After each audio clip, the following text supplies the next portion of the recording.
Welcome back everyone in this next tutorial class on determinant. In today's lecture, we will see how to solve determinant of order 3 by 3.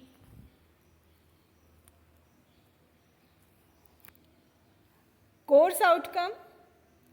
Course outcome is apply the concept of algebra to solve engineering related problems. So, let us see what are the learning outcomes. So, after watching this video, students will be able to know how to solve a determinant of order 3 by 3. So, first, let us revise what we have learned in the previous lecture. हमने last lecture में देखा था कि determinant of order 3 bye 3 किस तरह से solve करते हैं. So let us start our today's class of determinant.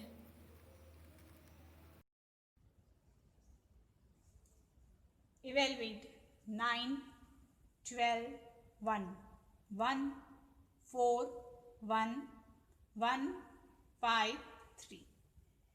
किस तरह का डिटर्मिनेंट यहाँ पर दिया हुआ है? 3 बाय 3. ये हम पढ़ चुके हैं, ठीक है. लेकिन एक बार हम इसका रिवाइज करते हैं, रिवीजन करते हैं और फिर आज के टॉपिक वाला प्रॉब्लम हम देखेंगे, ठीक है. क्योंकि उस प्रॉब्लम को सॉल्व करने के लिए हमें इस प्रॉब्लम की रिवीजन ज़रूरी है. एक बार आपको अच्छे से ये प्रॉब्लम फिर से आना चाहिए, ठीक है. तो इसका सॉल्यूशन किस तरह से हो जाएगा? सॉल्यूशन हम क्या करते हैं, इसे d इक्वल टू लिखते हैं. 3, 1, 1, 12, 4, 5, 1, 1, 3. ओके. 3 बाय 3 डिटर्मिनेंट हमारे पास गिवन है. तो इसे सॉल्व करने के लिए मैंने आपको कैसे बताया था क्या करना है. हम कैलसी में तो डायरेक्ट डाल सकते हैं, लेकिन हमें जो यहाँ की फर्स्ट स्टेप है वह लिखना कंपलसरी है. ओके. तो वो स्टेप लिखने के लिए सब में पहले आपको क्या ध्यान देना है कि आपको फर्स्ट वाली रो कंसीडर करना है.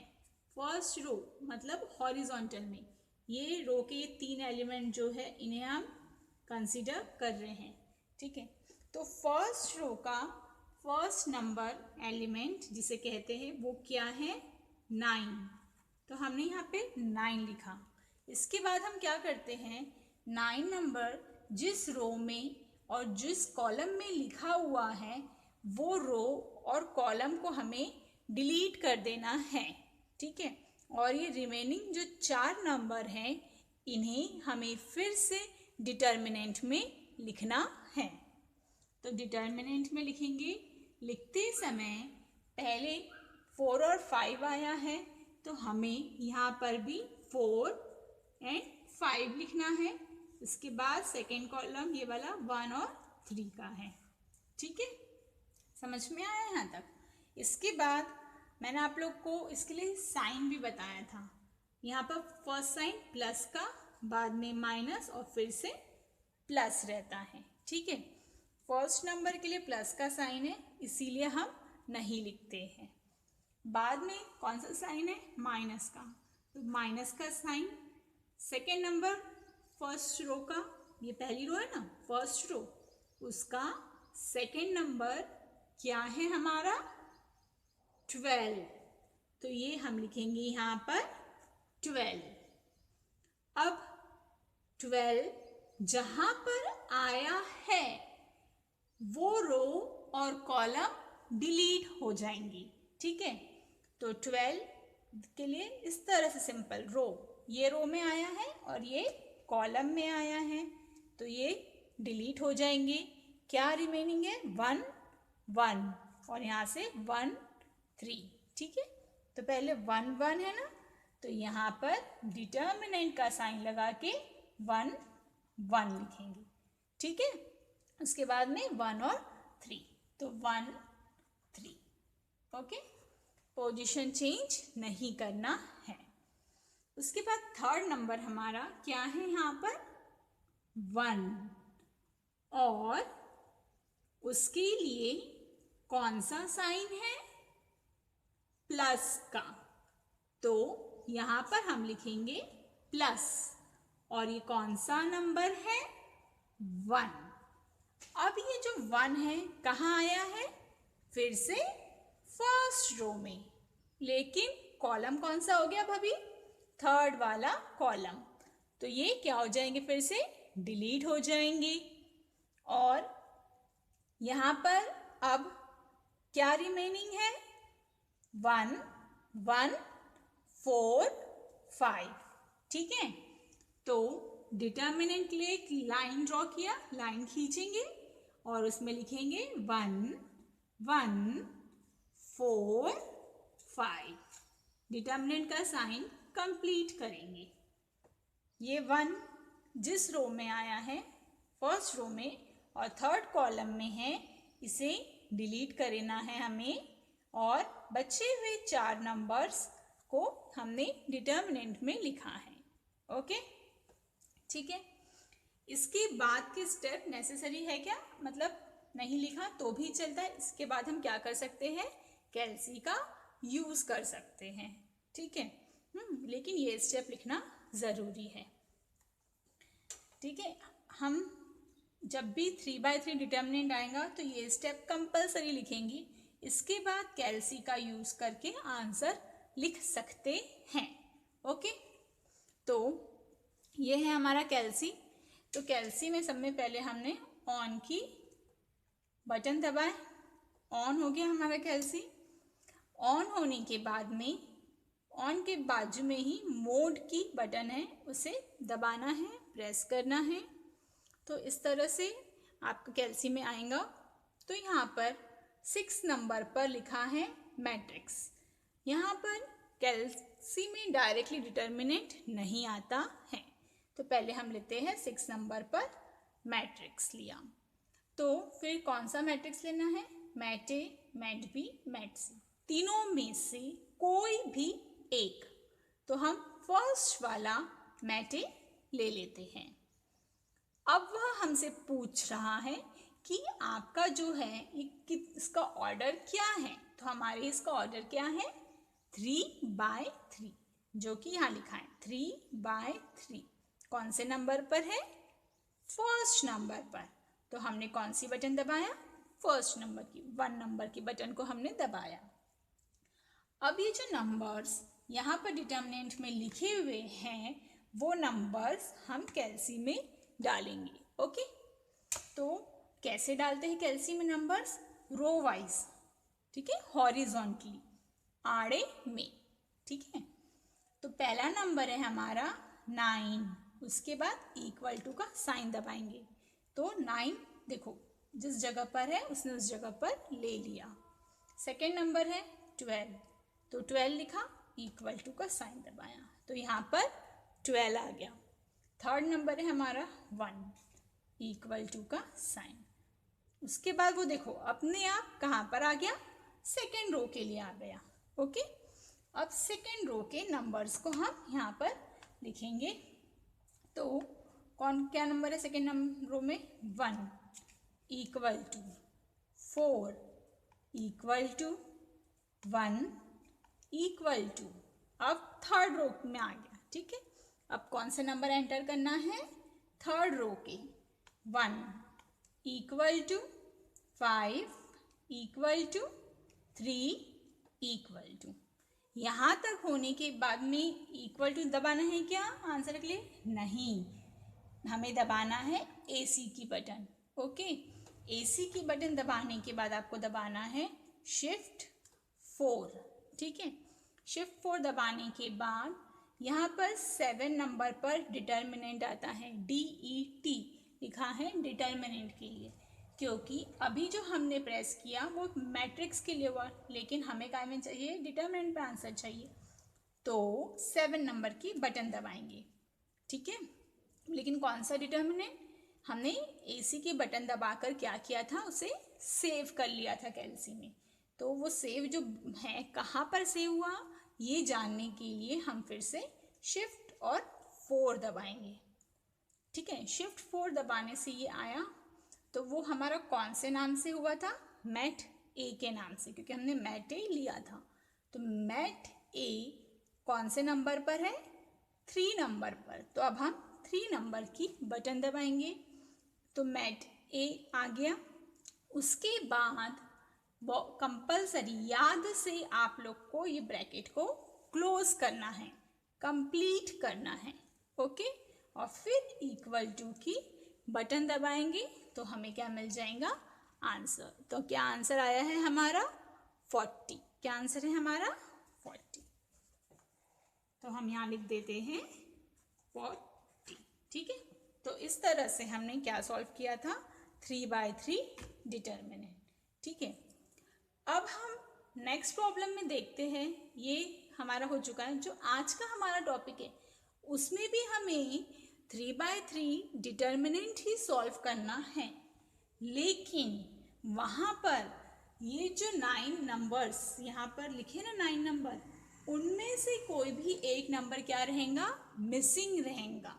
उसकी जगह पर कोई वेरिएबल लिखा रहेगा और हमें उसकी वैल्यू फाइंड आउट करके बताना है। तो हम देखते हैं कि उसकी वैल्यू फाइंड आउट करने के लिए किस तरह से सॉल्व करना पड़ता है।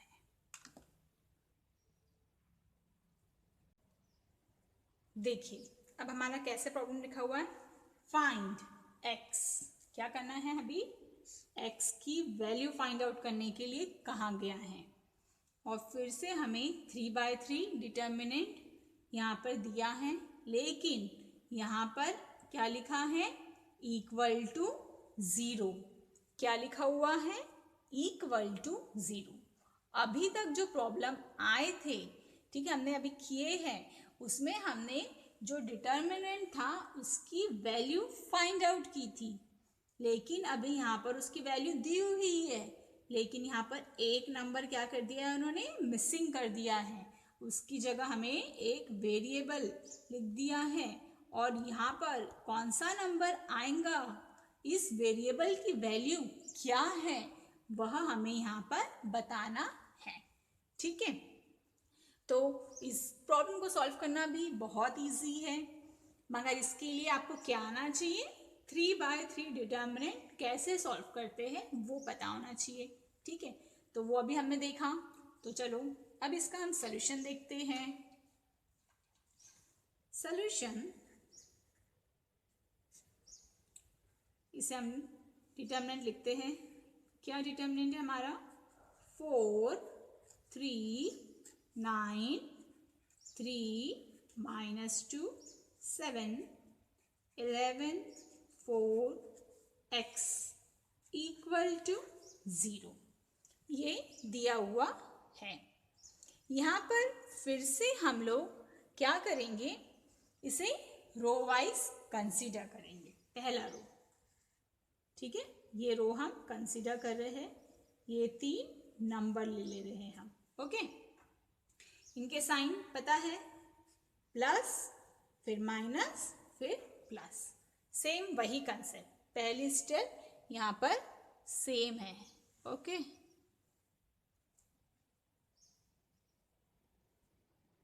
तो अब हम इसे सॉल्व करते हैं उसी तरह से।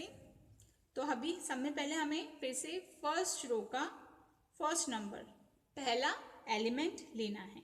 क्या है वो नंबर, इसे नंबर को एलिमेंट कहते हैं। ठीक है, तो ये नंबर लेते हैं हम, क्या नंबर है, 4। ठीक है, कैसा कंसेप्ट है हमारा कि ये 4 जिस रो में और जिस कॉलम में आया है उसे क्या करना पड़ता है, डिलीट करना पड़ता है। तो इसे डिलीट करने के बाद ये जो 4 एलिमेंट्स बचे हैं इन्हें हम कहाँ लिखेंगे, डिटर्मिनेंट साइन के अंदर। तो डिटर्मिनेंट का साइन लगाया, स्ट्रेट लाइन, -2 4 7 x डिटर्मिनेंट का साइन। ओके, अब फर्स्ट नंबर हो गया, सेकेंड नंबर लिखना है। सेकेंड नंबर के लिए कौन सा साइन है? माइनस का, तो यहाँ लिखेंगे माइनस। क्या नंबर है? 3, तो 3 लिखा। अब ये 3 कहाँ पर आया है? फर्स्ट रो में और सेकेंड कॉलम में। तो ये फर्स्ट रो और सेकेंड कॉलम क्या हो जाएगा? डिलीट हो जाएगा। ठीक है, तो रिमेनिंग नंबर्स क्या है हमारे? 3, 11, 7, x। ओके, ये हमारे रिमेनिंग नंबर्स हैं। ओके, अब उसके बाद वाला नंबर क्या है? 9। उसके लिए कौन सा साइन है? प्लस का। प्लस क्या नंबर है? 9 लिखा हमने। उसके बाद ये जो 9 है वो कहाँ पर आया है? फर्स्ट रो में और कौन सा कॉलम है ये? थर्ड कॉलम, तीसरा कॉलम। तो ये नंबर जहाँ पर जिस लाइन में लिखा रहेगा, खड़े में भी और आड़े में भी, उन दोनों को क्या कर देना है? छुपा देना है इस तरह से। और बचे हुए जो नंबर्स रहेंगे उन्हें हमें 2 लाइन खींचकर, 2 लाइन बनाकर लिखना है। ठीक है, लिखते हैं अब 3, 11, -2, 4। ठीक है, डिटर्मिनेंट का साइन कंप्लीट हो गया, इतना ही लिखते हैं हम। लेकिन यहाँ पर उसके बाद क्या लिखा हुआ है? Equal to 0। तो ये भी लिखना बहुत ज़्यादा कंपल्सरी है, नहीं तो प्रॉब्लम रॉन्ग हो जाएगा। ओके, इसके पहले वाले प्रॉब्लम को जो अभी हमने रिवाइज किया, वहाँ पर हमने देखा कि हम ये स्टेप लिखते हैं और फिर कैलसी में डायरेक्ट हम ये टर्म डाल देते हैं, तो हमें क्या मिल जाता है? आंसर मिल जाता है।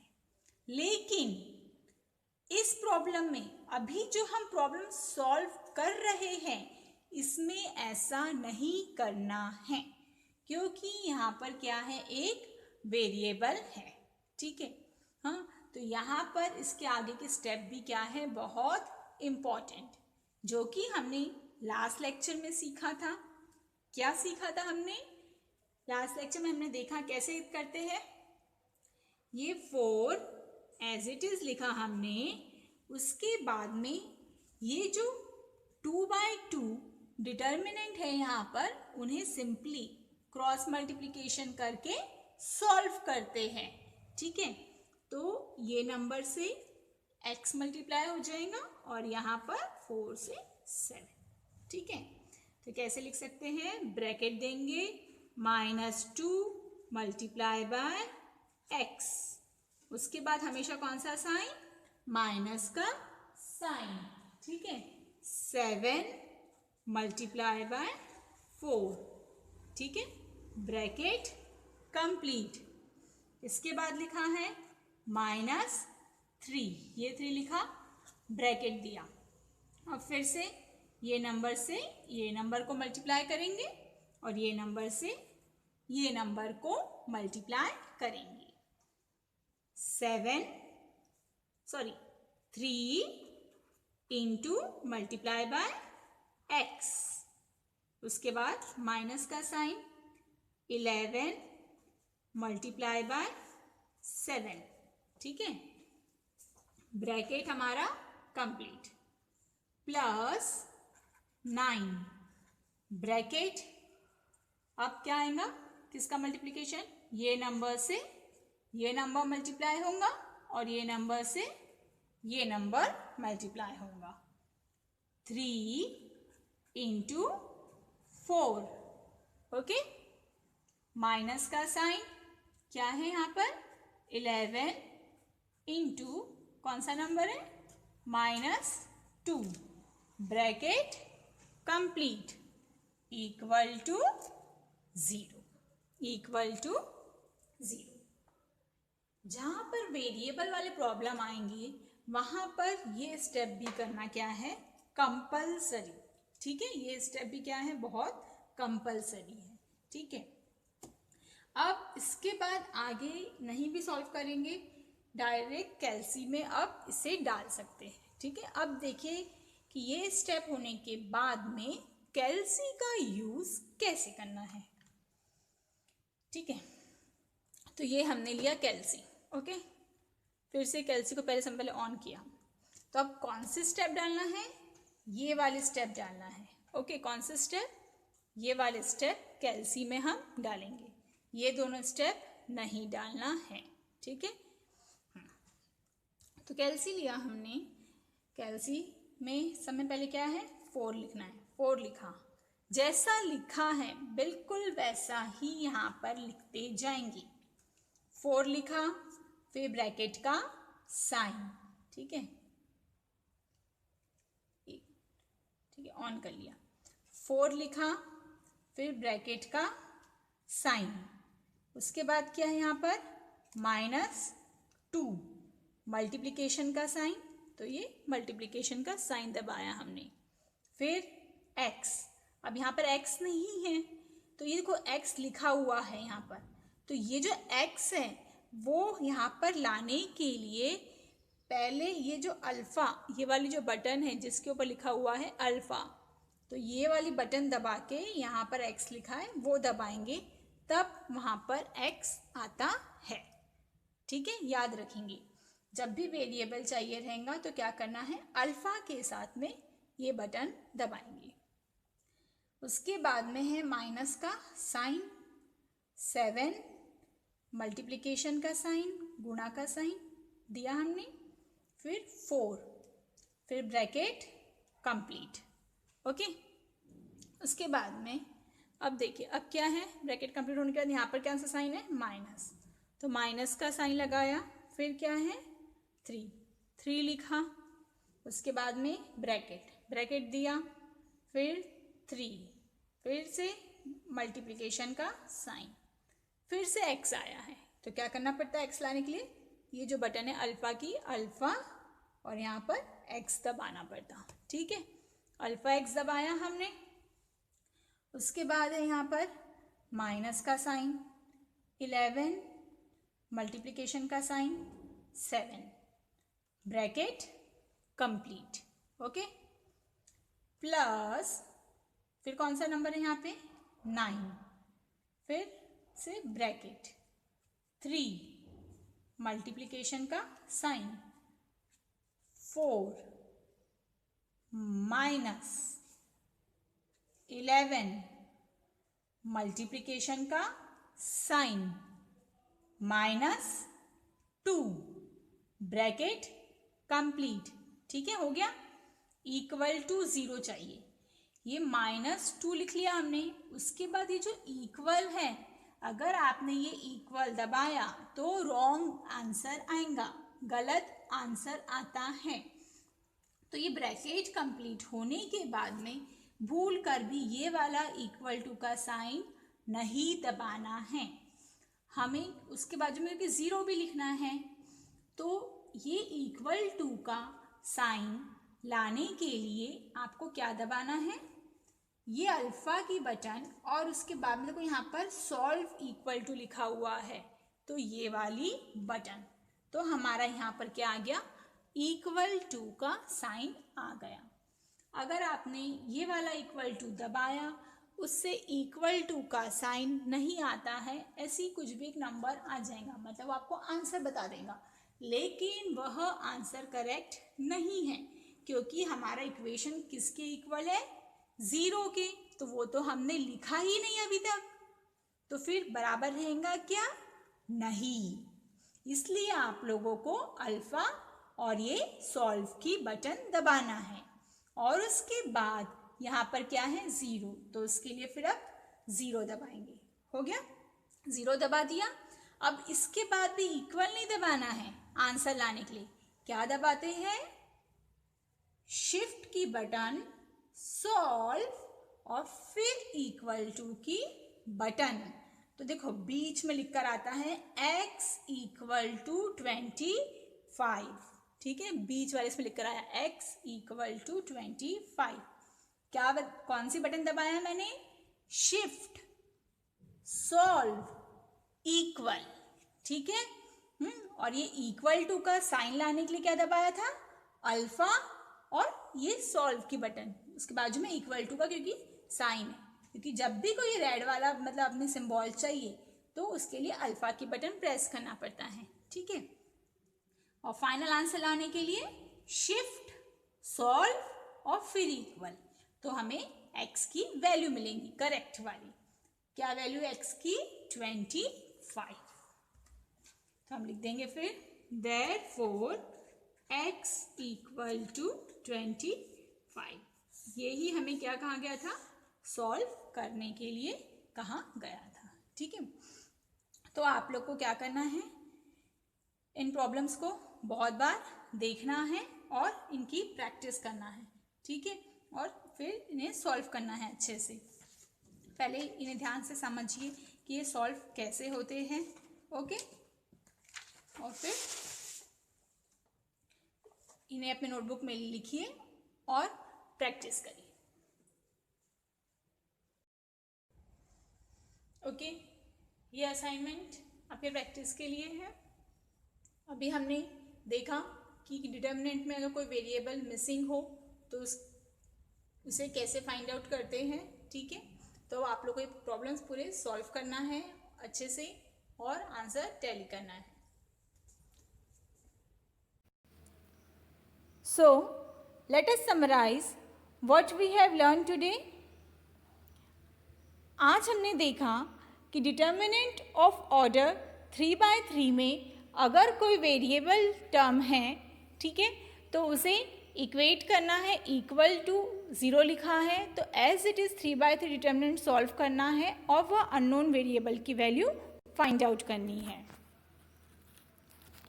प्रोग्राम आउटकम, तो हमारा फर्स्ट पीओ बेसिक नॉलेज यहाँ पे सेटिस्फाइड होता है, then second PO discipline knowledge also, then PO8, PO9 communication and PO10 life long learning, ये PO भी यहाँ पर सेटिस्फाइड होता है। Our upcoming topic is how to solve determinant of order 3/3।